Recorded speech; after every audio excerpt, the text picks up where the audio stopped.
सत्यराजित नावाचा एक राजा होता. ज्या राजाचं नाव होतं सत्यराजित. भगवान सूर्यनारायणाचा भक्त. त्यानं भगवान सूर्यदेवाची अशी कठोर तपसाधना केली. सूर्यदेवानं प्रसन्न झाले आणि सूर्यदेव प्रसन्न होऊन सूर्यदेवांनी त्याला भेट म्हणून एक मणी दिला होता. मणी सूर्या फार मोठा मणी नाही, असा एवढाच, पण त्या मण्याचा प्रकाश पडत होता. संध्याकाळी अंधारात लाईट लावल्यासारखा उजेड पडायचा त्या मण्याचा. एवढंच नाही, त्या मण्यापासून दररोज 8 भाग सोनं तयार होत होतं. त्या मण्यापासून किती? 8 भाग. बघा, 10 ग्रॅमचा 1 तोळा, 10 ग्रॅमचा 1 तोळा आणि 10 तोळ्याचा 1 भाग, असे किती? 8 भाग. म्हणजे 80 तोळे सोनं दररोज त्या मण्यापासून तयार होत होतं. एवढा दिव्य मणी. आणि भगवंताच्या कानावर गेलं त्या मण्याबद्दल. भगवंताला वाटलं, वाह, एवढा छान मणी आपल्याकडे असला पाहिजे. आणि म्हणून भगवंतानं काय केलं, त्या सत्यराजित राजाची भेट घेतली आणि विनवणी केली, राजन, तुझ्याकडे जो दिव्य मणी आहे तो मणी मला दे. का? त्याच्यापासून जे रोज तयार होणारं सोनं आहे प्रजेच्या कामासाठी लागल ना. घर बघण्यापेक्षा समाजहिताचे काही कार्य त्याच्यामधून करता येतील, उपकार करता येईल समाजावर, हा मणी मला दे. सत्यराजित राजाने भगवंताला मणी देण्यासाठी नकार दिला. मणी तर दिलाच नाही, पण उलट तो सत्यराजित नावाचा राजा भगवंताची टीका करू लागला. भगवान म्हणले, राजन, मणी तुझा. बघा, दुसऱ्याच्या वस्तूवर आपला हक्क असतो का? भगवान म्हणले, मी मागितलाय, देऊ वाटलं तर दे, नाही तर जाऊ दे. त्यानं मणी दिला नाही आणि भगवंताने त्या मण्याचा विषय आपल्या मनातून काढून टाकला. विसरूनही गेले भगवान. याही गोष्टीला 1 महिना 2 महिन्याचा काळ झाला. आणि 1-2 महिन्याचा काळ झाल्याच्या नंतर एक दिवस सत्यराजित राजाचा लहान भाऊ, ज्याचं नाव होतं प्रसेन, हा प्रसेन नावाचा राजपुत्र दोरीमध्ये अडकवून त्यानं तो मणी आपल्या गळ्यात अडकिला, दोरीत बांधून गळ्यात, आणि घोड्यावर बसून शिकार करण्यासाठी जंगलात गेला. तो गळ्यातला मणी चमकू लागला ना. आणि बघा, जी वस्तू आपल्याला चांगली वाटते ती चांगलीच वस्तू माणसाच्या विनाशाला कारण होते. बघा, चांगलीच. गळ्यामध्ये माणसाला तुळशीची माळ घालाय चांगलं वाटेल का लाकीट घालाय? सातगीरवाडीतलं लग्न जमल्यावर कोणता जावाई म्हणला का सासऱ्याला, मामा हो का 50-50 कमी द्या, पण मला पंढरपूर ओरिजिनल तुळशीची माळच आणून द्या म्हणून? नवरदेव लग्नात तुळशीची माळ मागच ना. तू काय मागत येत? अंगठी नाही तर लाकीट. त्याच्यासाठी लग्न मोडायलेत हो, कारण माळ चमकत नाही ना. हे कायला चमकत? ते चमकत नाही ना. आणि थाटानं गळ्यात घालतेत. रात्रीच्या 2 वाजता मोटरसायकलवर येत असताना चोराईनं गाडी पकडली, बॅटरी लावली, ते चमकलं ना गळ्यात. चमकलं की चोर म्हणले, हा बघू. आता बघू म्हणल्यावर माणूस मोठेपणाने देईल का? हो का? धोंड्याच्या महिन्यात केलं तर म्हणला सासऱ्याने का 4 महिने घातलंय, हे आता धागा तुम्ही घाला. म्हणेल का मी का देईन म्हणला, मी सासरवाडी कुण आले का देईन म्हणले की 4 झपके. आता आम्हालाही चोर भेटते, तो भेटत नाहीत असं नाही. माळी बघून पाया पडून जातात महागा जाईत म्हणून. बघा, ज्या गोष्टीनं माणसं आपले मित्र होतील असं आपण घालत नाहीत, ज्या गोष्टीमुळे माणसं आपले वैरी होतील अशा गोष्टी आपण आपल्या अंगावर घालतो.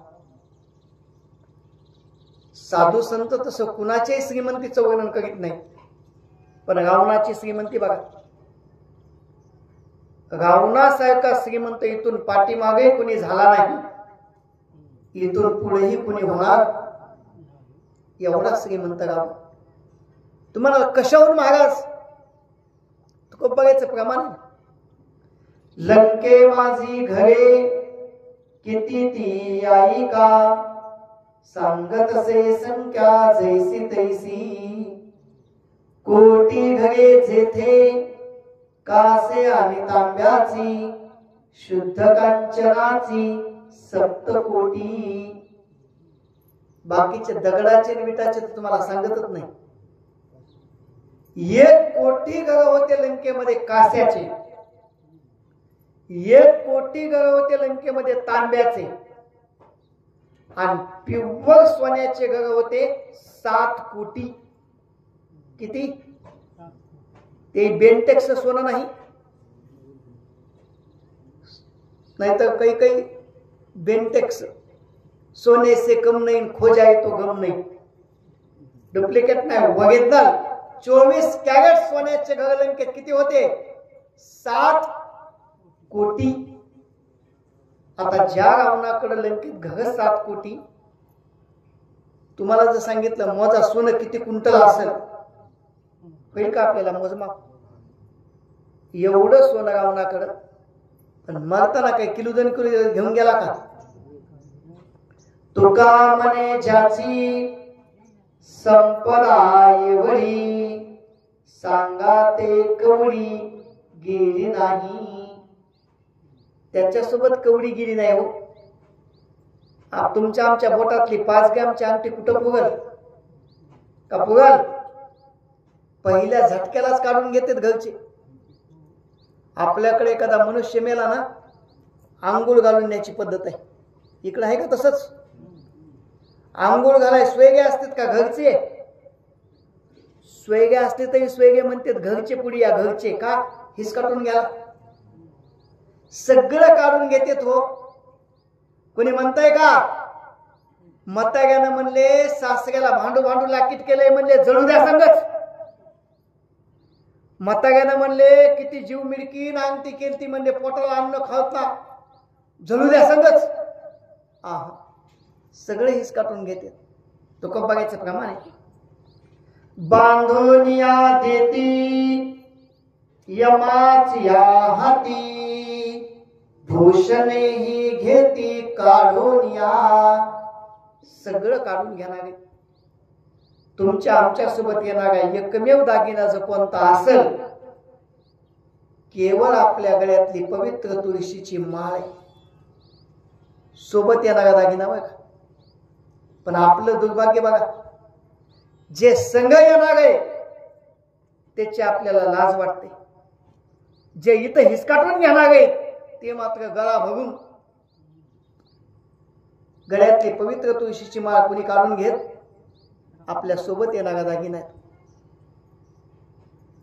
पण माणसाला जे इथं हिसकाटून घेणार आहे ते घाला वाटतं, आणि जी वस्तू आपल्याला चांगली वाटते ती चांगलीच गोष्ट माणसाच्या विनाशाला कारण होते.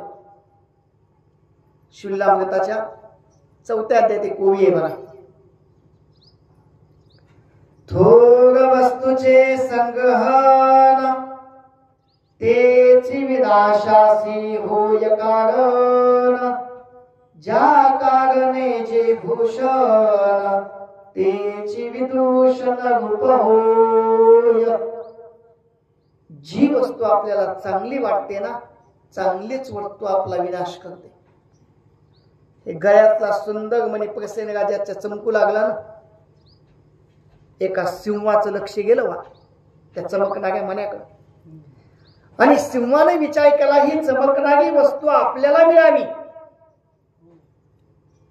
पळत पळत सिंह पुढे गेला, झाडावर चढला, फांदीवर बसला, आणि प्रसेन राजाचा असा घोडा त्या झाडाखाली आला की सिंहानं वरून घेतली झेप. प्रसेन राजालाही मारून टाकलं, त्याच्या घोड्यालाही मारून टाकलं, आणि दातानं ते मणी घेतला तोडून दोऱ्यासहित. दोरा सिंहाच्या दातात आणि मणी खाली लिंबू लागला. निघाला सिंह पुढं. पुढं झाडाच्या सावलीला एका झुडपाच्या आड एक अस्वल बसलं होतं.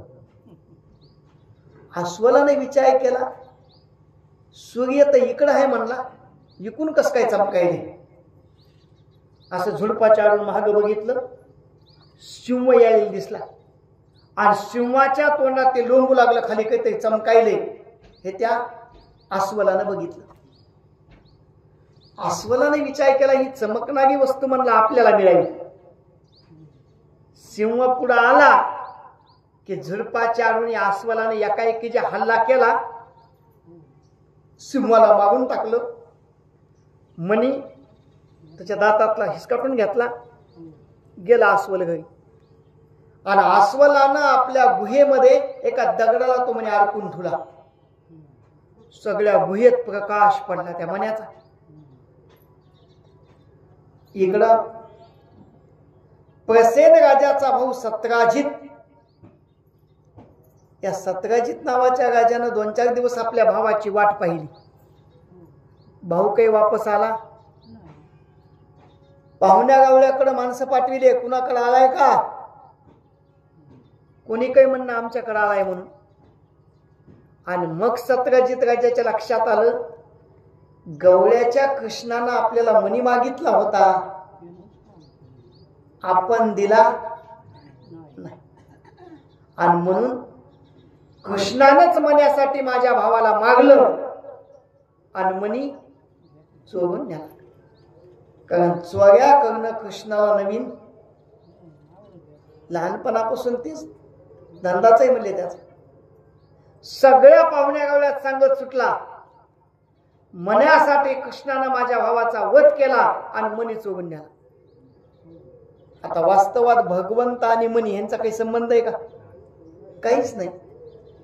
पण भगवंताच्या अंगावर खोटा आळ आला, कलंक लागला ना खोटा. मग भगवंताने विचार केला, आपल्यावर आलेला हा मणी चोरीचा जो खोटा आळ आहे, खोटा कलंक आहे, हा धुवून काढावा लागेल. आणि म्हणून भगवान एक दिवस आपले काही सेवक सोबत घेतले, आणि सेवकांना सोबत घेऊन भगवान रथामध्ये बसून त्या जंगलात गेले त्या प्रसेन राजाचा शोध घेण्यासाठी. नेमकं मणी गेला कुठं. पुढे गेले, एका झाडाखाली प्रसेन राजा आणि त्याचा घोडा मरण पावलेला भगवंताला पाहिला. मणी त्याच्याजवळ नव्हता. त्या घोड्याच्या आणि प्रसेन राजाच्या प्रेताच्या बाजूला पाहिलं, मातीमध्ये सिंहाच्या पावलाचे ठसे दिसले भगवंताला. भगवंतांनी ठरवलं ह्या प्रसेन राजाला आणि घोड्याला सिंहानं मागला असेल. सिंहाच्या पावलाचे ठसे पाहत पाहत भगवान थोडं पुढे आले, तर पुढं एके ठिकाणी झुडपाच्या आड तो सिंह सुद्धा मरून पडलेला दिसला. सिंहाजवळही मणी नव्हता. त्या सिंहाच्या प्रेताच्या बाजूला भगवंताला अस्वलाच्या पावलाचे ठसे दिसले. अस्वलाच्या पावलाचे ठसे पाहत पाहत भगवान थोडं पुढे आले एका गुहेपर्यंत. बाकीचे सेवक बाहेरच थांबवले आणि भगवान एकटेच त्या गुहेत गेले. आता एरवी गुहा म्हणलं की गुहेमध्ये काय असतो? अंधार. पण या गुहेमध्ये प्रकाश. तो मणी अडकलेला होता ना, मण्याचा उजेड. भगवंतानं पाहिला मणी अडकवलेला, मण्याच्या जवळ आले. भगवान आता मणी घेणार, पण त्या गुहेचा मालक आलो बा तेवढ्यात, त्या अस्वल विचारलंय कोण आहेस तो? भगवान म्हणले मी श्री कृष्ण.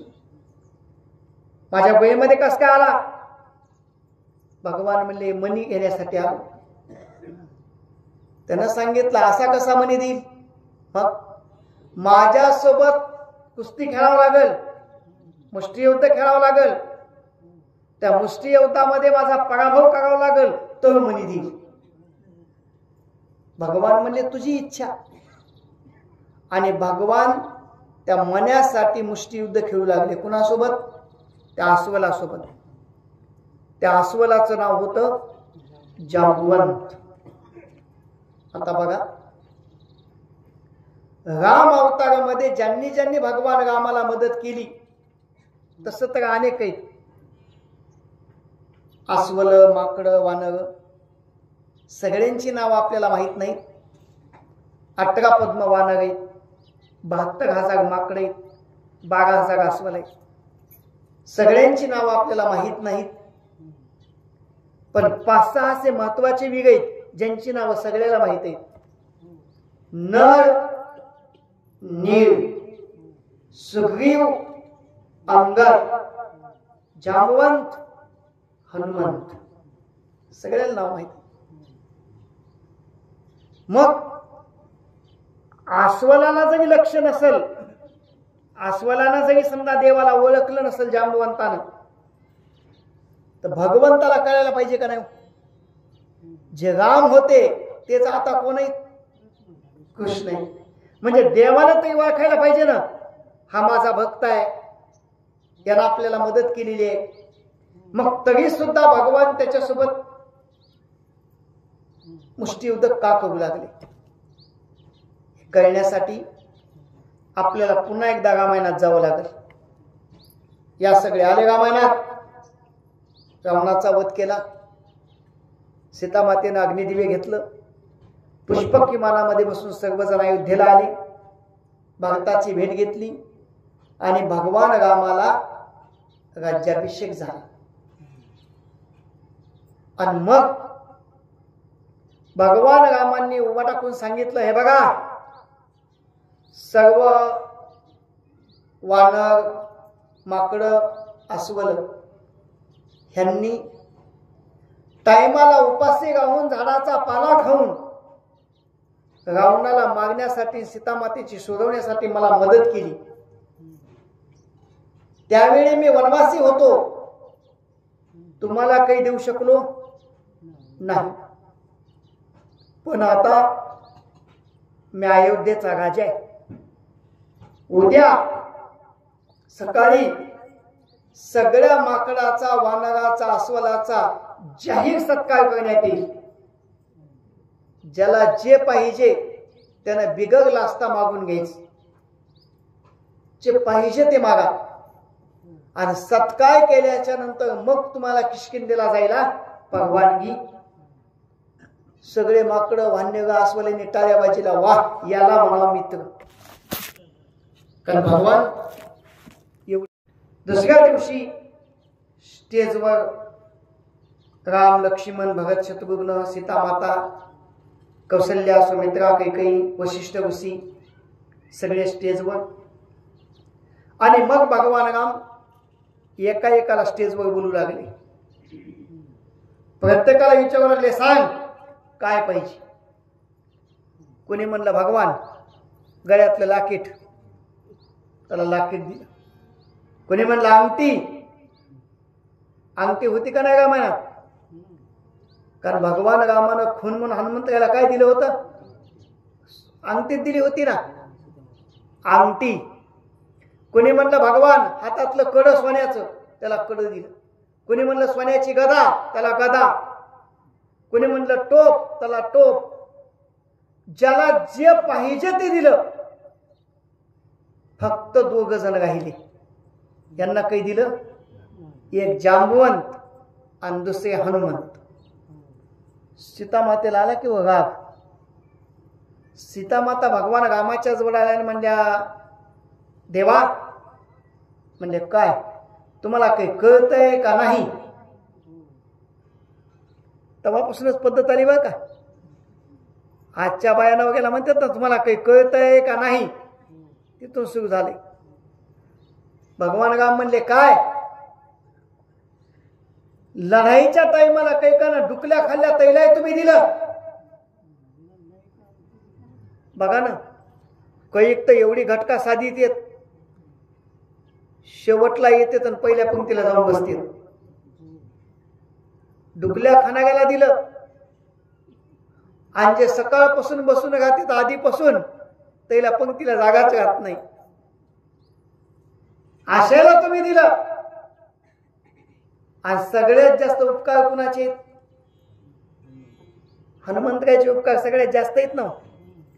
जेने सीता शोध केली, राम सीता भेटविली, ऐसा मागुती उपकारी, तुका लोळे चरणावरी.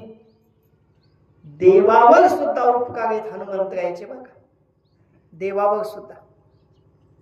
आणि त्या हनुमंतालाच तुम्ही काही कसं काय दिलं नाही. भगवान राम म्हणले सीते, तुला कळतंय ते मला कळत नसेल का. म्हणजे कस काय, मलाही माहित आहे की हनुमंताचे उपकार सगळ्यात जास्त आहेत, पण सीते खरं सांगू का तुला, हनुमंताच्या उपकारातून उत्तीर्ण होता येईल अशी कोणती वस्तूच पृथ्वी तलावर अस्तित्वात नाही, कोणतीच नाही. माझा जीव जरी काढून मी हनुमंताच्या पायावर ठेवला तरी सुद्धा हनुमंताचे उपकार फिटत नाही. काय द्यावे त्यासी वावे उतराई, ठेविता पायी जीव थोडा. भगवान राम म्हणतात सीते, माझा जीव जरी काढून मी हनुमंताच्या पायावर ठेवला तरी सुद्धा हनुमंताचे उपकार फिटत नाही.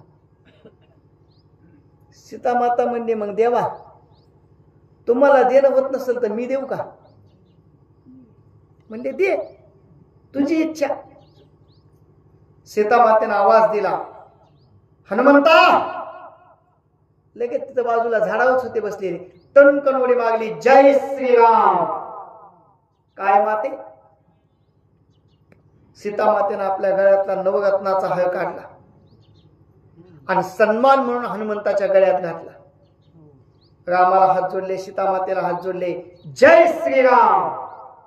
उडी मागली, झाडावर जाऊन बसले. फांदी झाडावर फांदीवर बसले की ते गळ्यातली हार काढला आणि हनुमंत ते गळ्यातला हार इकून एकदा इकून एकदा इकून एकदा बघू लागले. सीता माता गालातल्या गालात हसू लागल्या. रामाच्या जवळ म्हणल्या, देवा बघा कसा नटायलाय मागती, बघा कसा नटायलाय. राम म्हणले, थोडं थांब, किती नटत आहे ते लगेच कळेल. म्हणले, थोडं थांब जागा.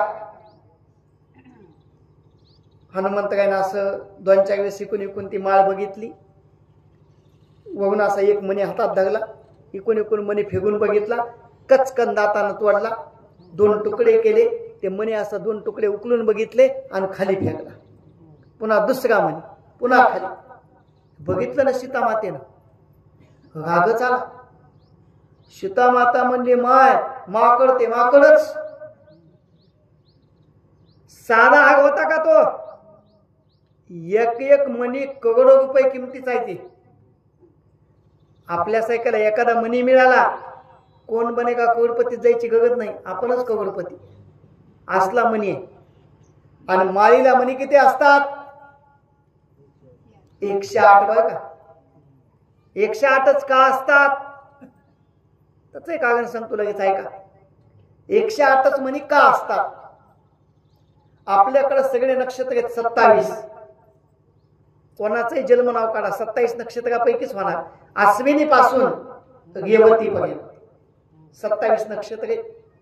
प्रत्येक नक्षत्राचे चरण असतात 4. पहिलं चरण, दुसरं चरण, तिसरं चरण आणि 4थं चरण. 27 चोक 27 गुणिले 4 किती होत आहे? अष्टोदश 108. त्याची बेरीज 108 होते. म्हणून माळीला मणी 108च असतात. हनुमंतरायाने 10-12 मणी फोडले की तसे. सीतामातेला राग आला, पुन्हा हाक मागली, मागवती, लगेच उडी टाकून जय श्रीराम हात जोडले. काय माते?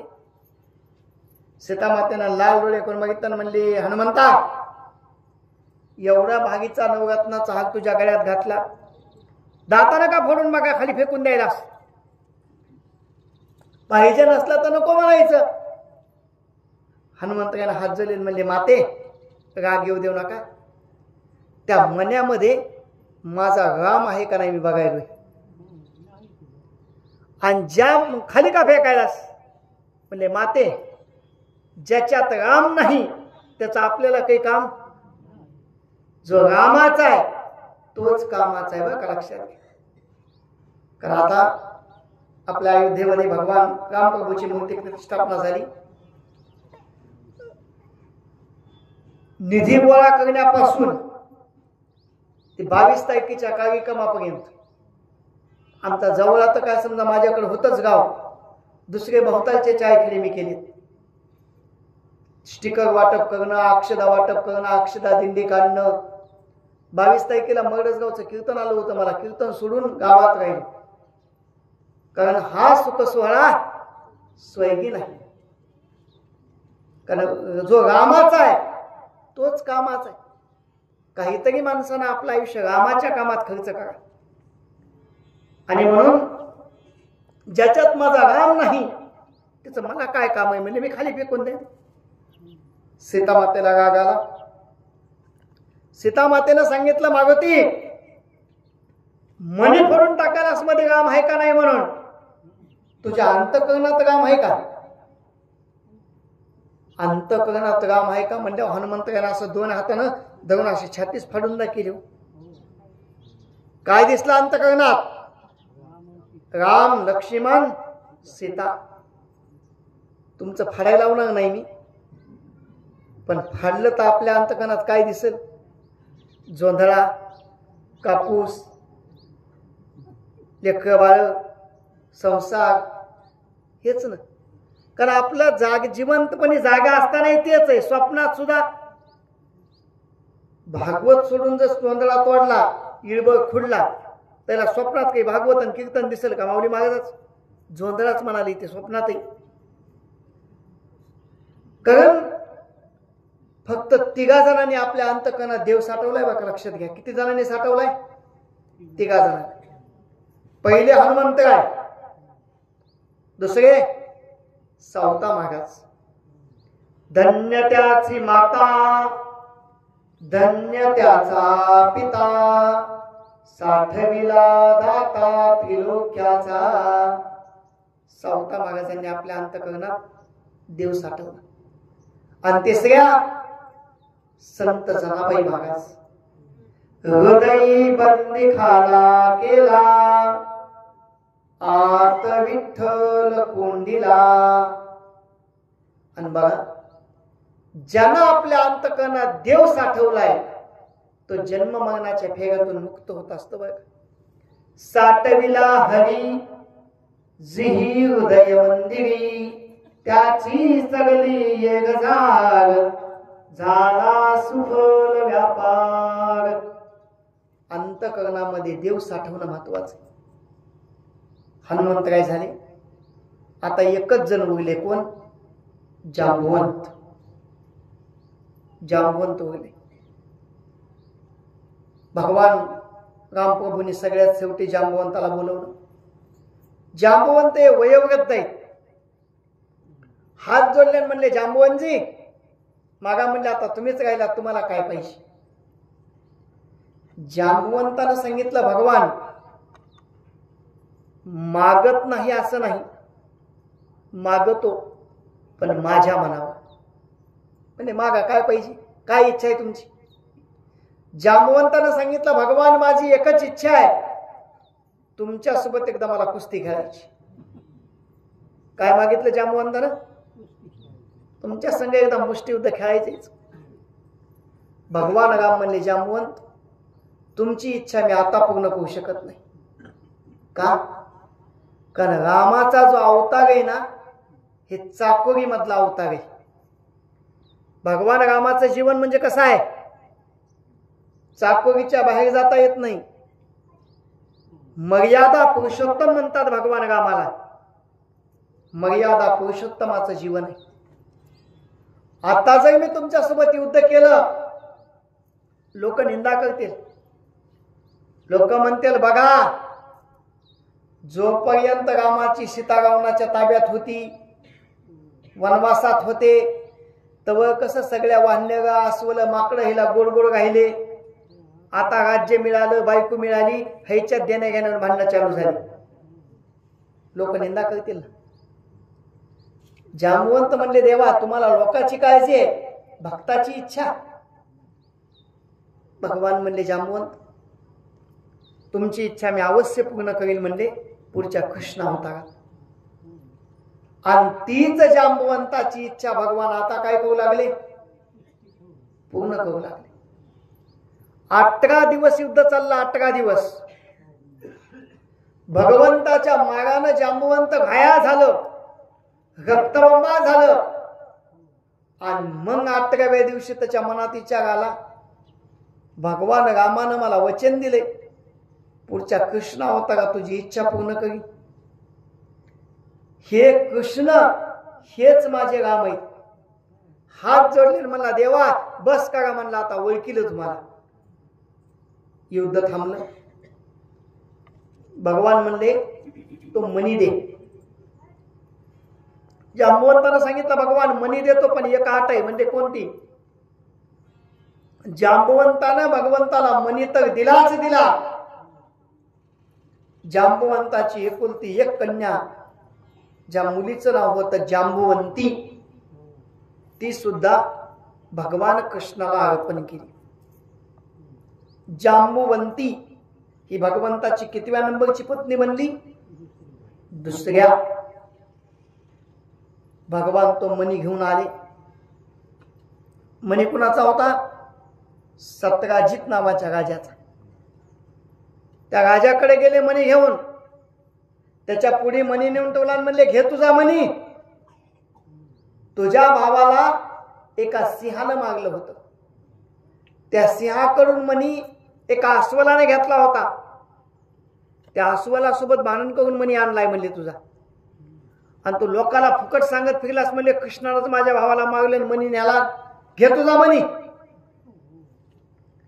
सतराजित राजाला पश्चाताप झाला. कृष्णाची कुठलीही चूक नसताना आपण काय केलं? कृष्णाची निंदा केली फुकट. पश्चाताप झाला.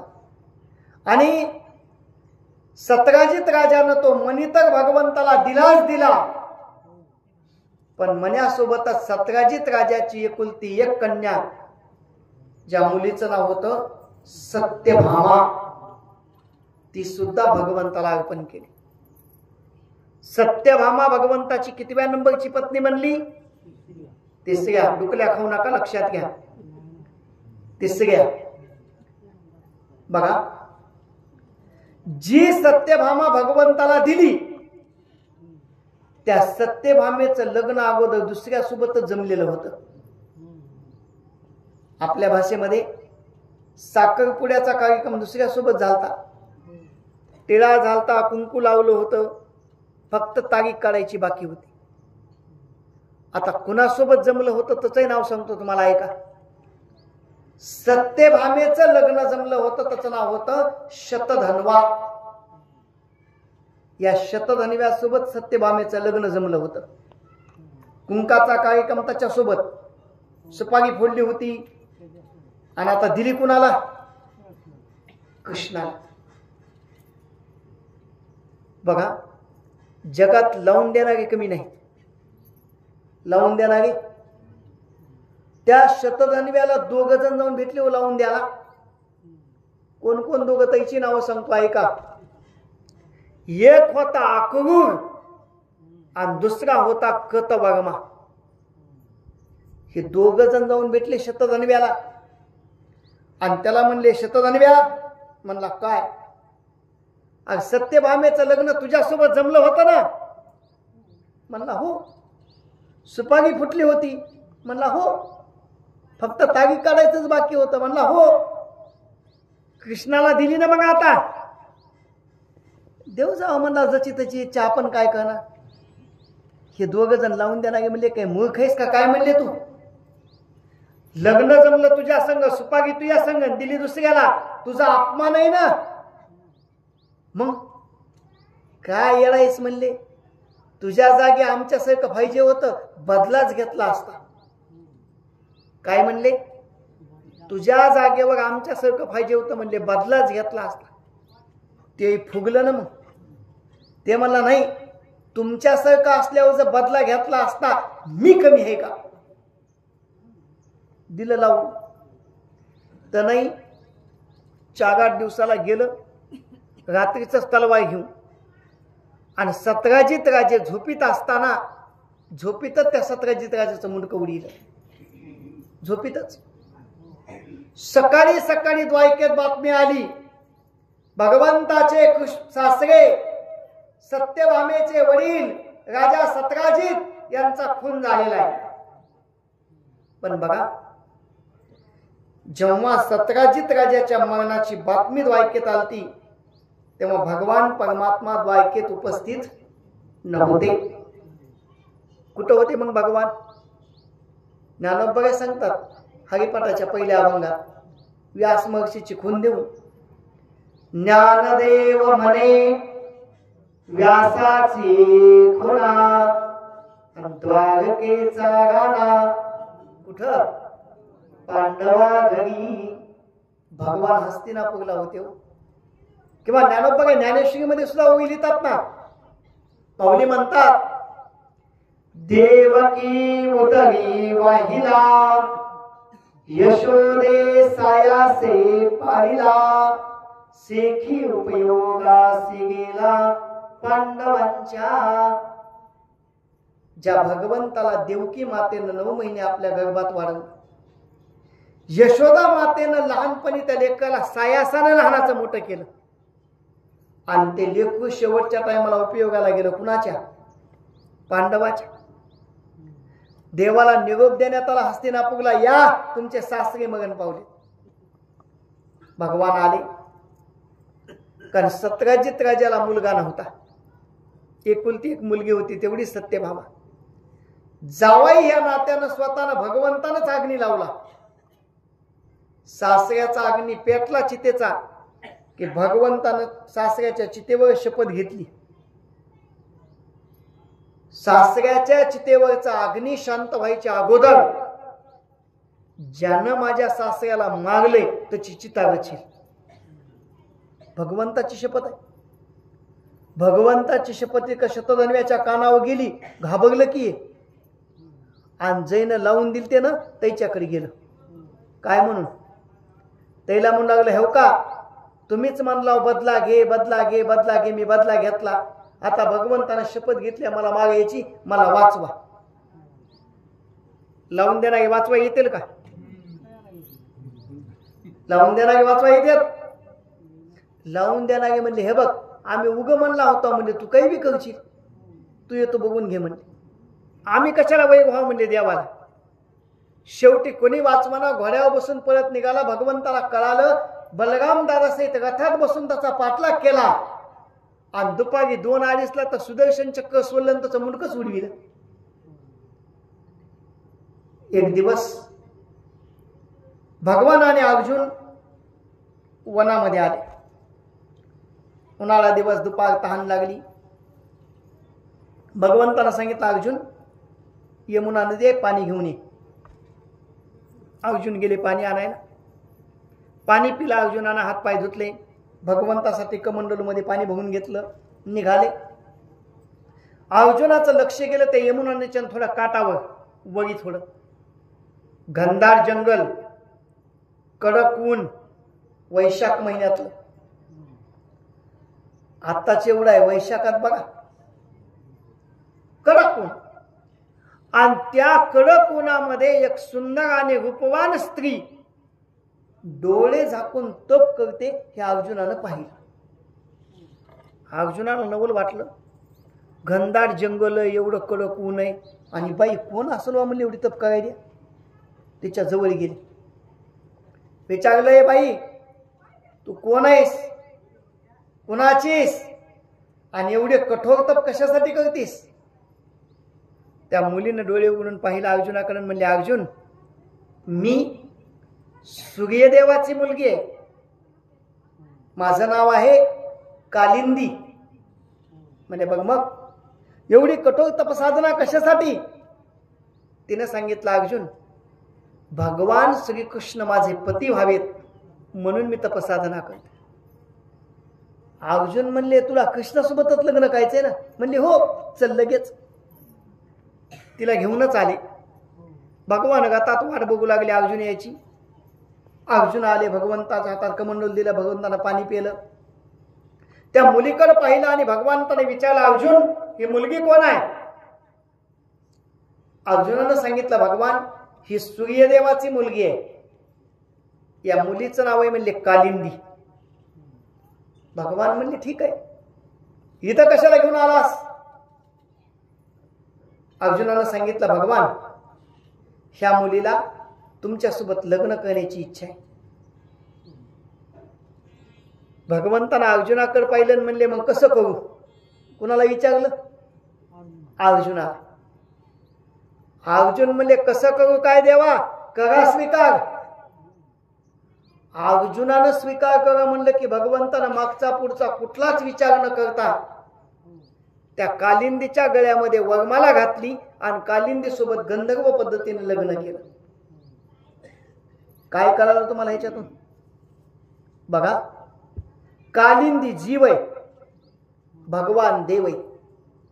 देवानं जर जीवाचा स्वीकार करावा असं आपल्याला वाटत असेल तर मध्यस्थी कुणाची असावी लागते? अर्जुन संत आहेत, संताची मध्यस्थी असावी लागते बरं का. संतानं म्हणावं लागतंय देवा आपला माणूस आहे. हा बघा, संत जर तुम्हाला आपलं म्हणले, देव तुमचं रजिस्टर सुद्धा उकलून बघणार नाही. भागवतापैकी किती दिवस कथा ऐकाय होता, किती वाजता आलता, कवा 3ला आलता का, कवा 3:45ला आलता का, कवा तिकडले तिकडूनच जोंधळा काढून पहिल्या पंक्तीला गेलता का, हे देव उकलून बघत. पण संतांना मध्यस्थी करावं लागतं बरं का. अनेक प्रमाणे बघा, तुकोबराय म्हणतात धरतील हाती संतक पावंत, पाळी पंढरीनाथ लळा त्यांचा. पण संतांना हातात द्यावं लागेल. किंवा तुका म्हणे तुम्ही निघविल्यावरी मग मज हरी उपेक्षिना. संताने म्हणावं लागतंय देवा आपला माणूस आहे. एक तुम्हाला उदाहरण सांगतो, अजून लक्षात घ्या. समजा दोघा भावाभावाची भांडणं झाली, होत नाहीत पण समजा उदाहरणात झाली. दोघांना एकमेकावर आणि सर्वच्या पोलीस स्टेशन मध्ये जाऊन केस केली. एकमेकावर भांडण गेलं कोर्टात. आता कोर्टात काय असते? काहीच नाही, फक्त आपलं म्हणणं कसं खवे आणि भाऊ कसा लबाडे हे आपलं म्हणणं जज पुढी मांडायचं. बघ, तुम्हाला डायरेक्ट उभा टाकून तुमचं म्हणणं किती खरे सांगता येतंय का? त्याच्यासाठी मध्यस्थी लावावं लागते. कुणाची? वकील लावतात का नाही? आणि वकिलानं सांगत असतो मग जजला आमचा असील खरा. साध्या जज पुढे आपलं म्हणणं मांडायचंय तर वकील लागत आहे. जगाच्या बापा पुढे आपली फिर्याद मांडायची म्हणल्यावर तिथं संत वकिलाचं काम करतात बरं का. संतानं म्हणावं लागतंय देवा आपला माणूस आहे. हा अर्जुनानं ह म्हणलं की देवानं कालिंदीचा स्वीकार केला. आणि कालिंदी भगवंताची कितव्या नंबरची पत्नी म्हणली? 4थ्या. कौशल नावाचा देश, कौशल देशाचा राजा यज्ञजित, त्या यज्ञजित राजाची कन्या ज्या मुलीचं नाव होतं यज्ञजिती. त्या यज्ञजित राजाचा पण होता. त्याच्याकडं 7 खिल्लार बैल होते. 7 मोकळ्या पटांगणामध्ये असे 7 खिल्लार बैल सोडलेले.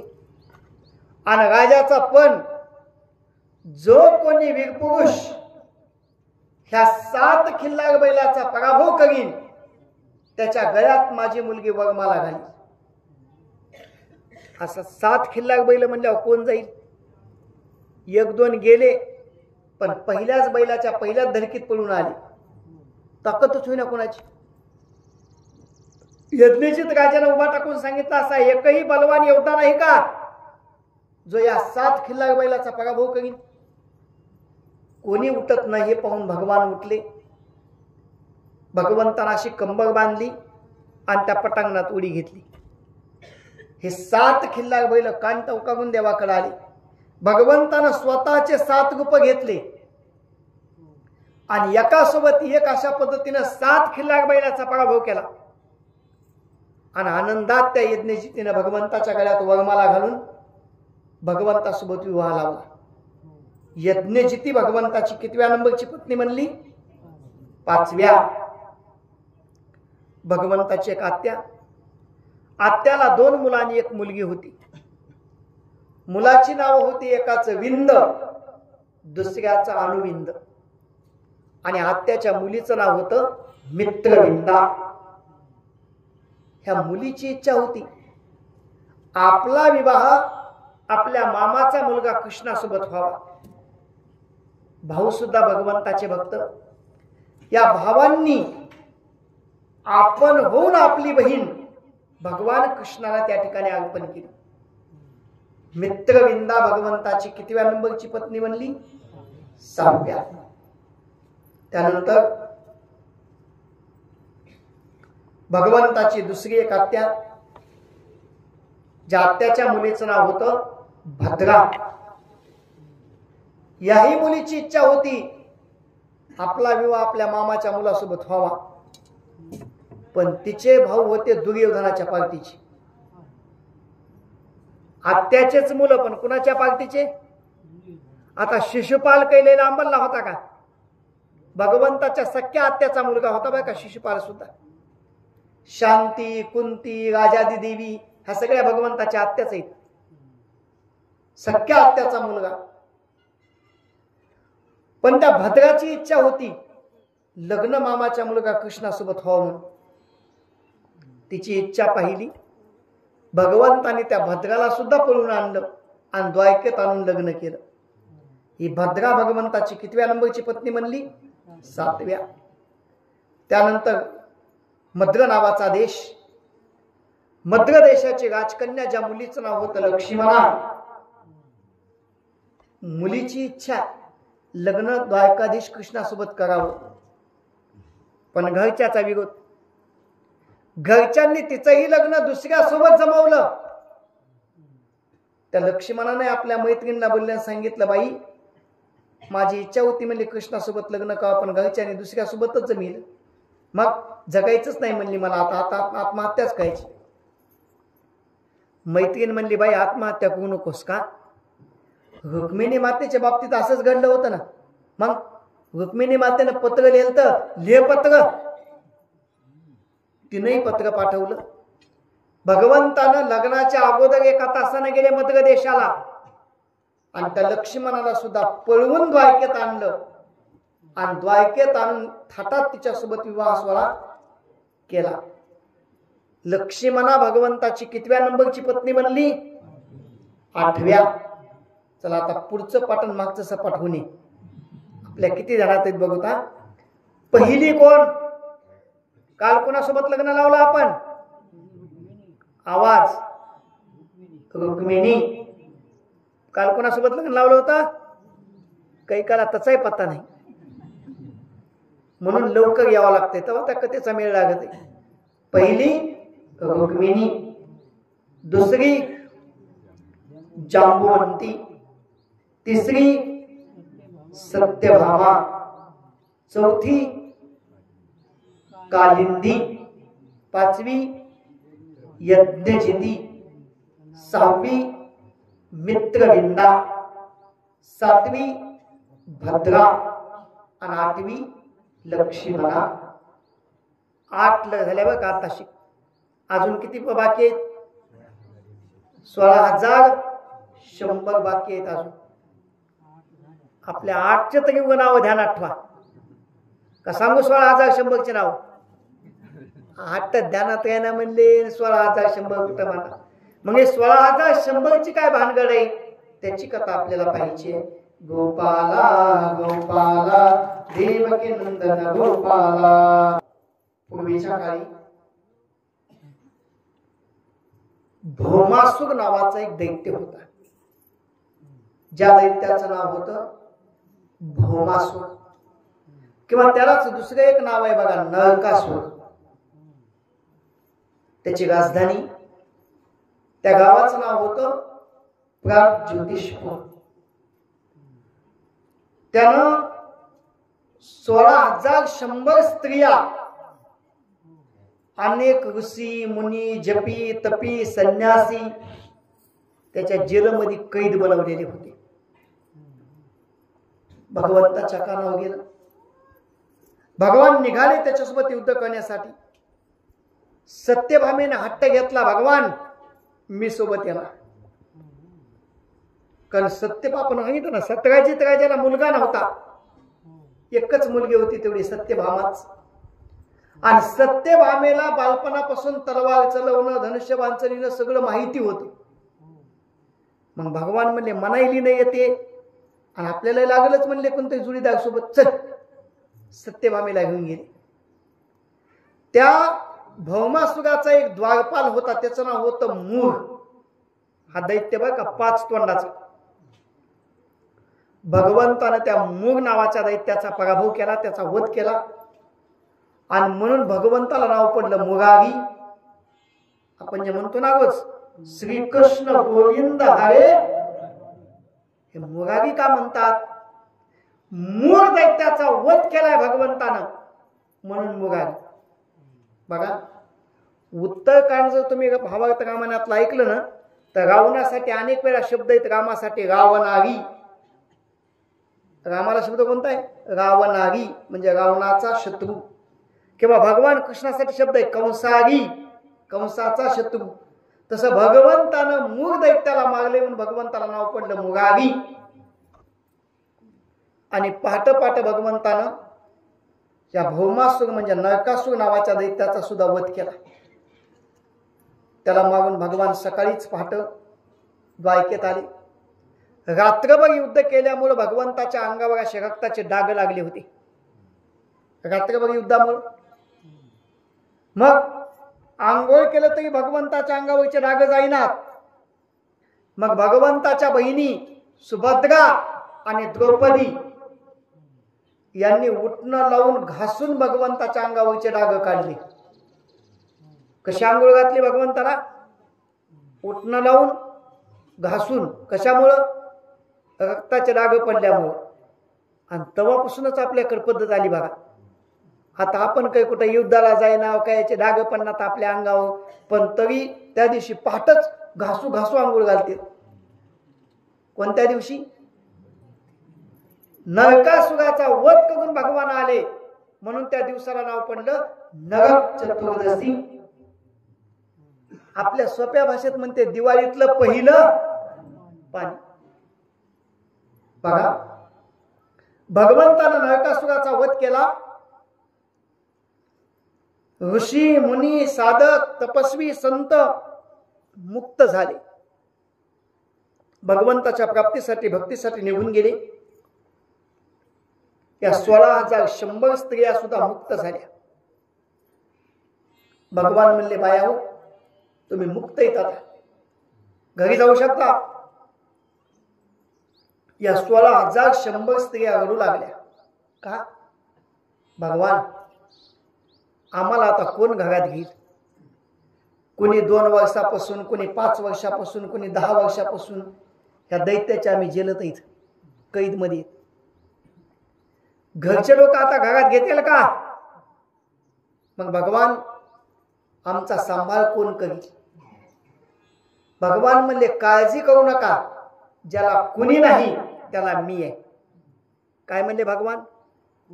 ज्याला कोणी नाही त्याला कोण आहे? ज्ञानोबा सुद्धा म्हणतात, तो ज्ञानदेव म्हणे हरी माझा समर्थ, न करवे अर्थ उपनिषदा. ज्ञानदेव म्हणे हरी माझा समर्थ, कारण भगवान समर्थ आहे. आणि आलं योगात सांगतोय का? युट्यूबला सध्या मोबाईल सगळ्याकडे अँड्रॉइड आहेत. युट्यूबला आपलं एक व्हिडिओ चॅनल आहे. आपल्या चॅनलचं नाव आहे हरी माझा समर्थ.